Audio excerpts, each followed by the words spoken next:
문제가 이제 극성을 부리고 있다고 합니다. 그래서 저희가 동남아시아, 또 세계 평화, 또 인신매매 예방의 중요성을 위해서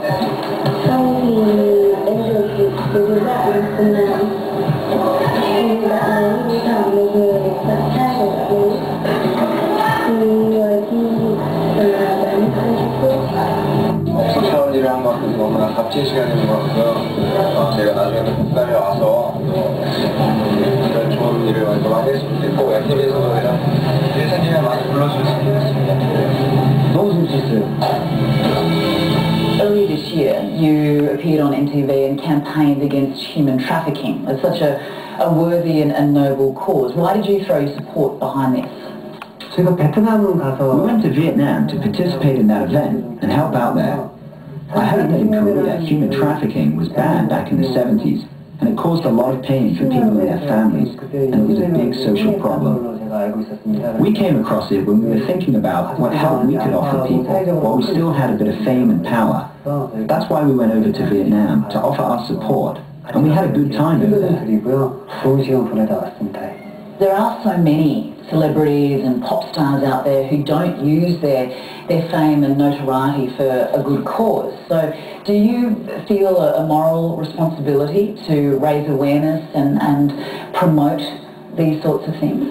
When we chat or have meetings, a lot of times what we talk about is how we can use our influence, while we have it, to have a positive effect on people in the world.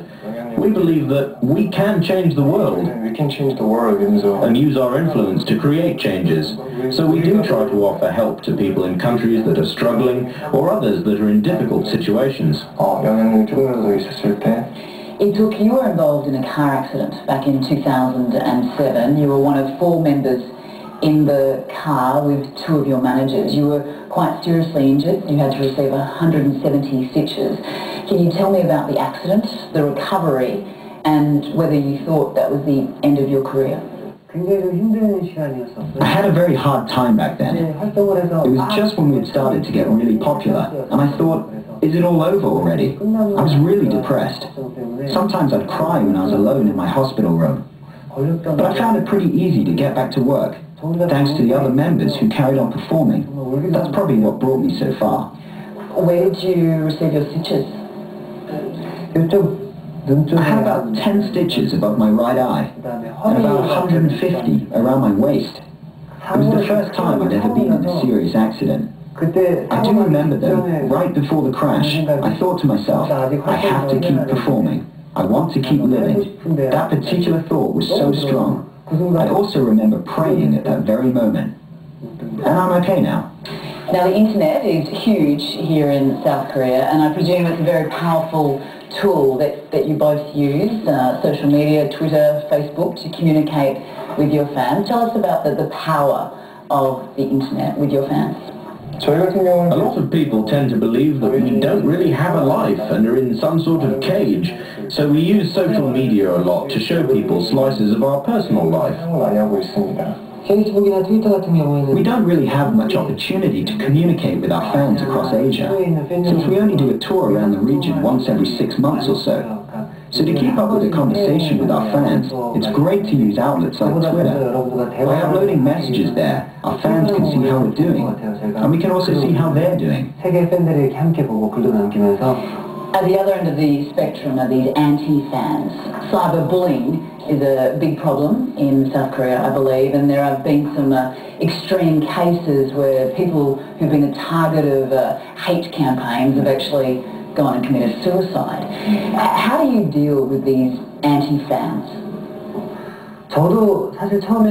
In terms of anti-comments, I don't think it's all that bad. I see it as another form of interest in us.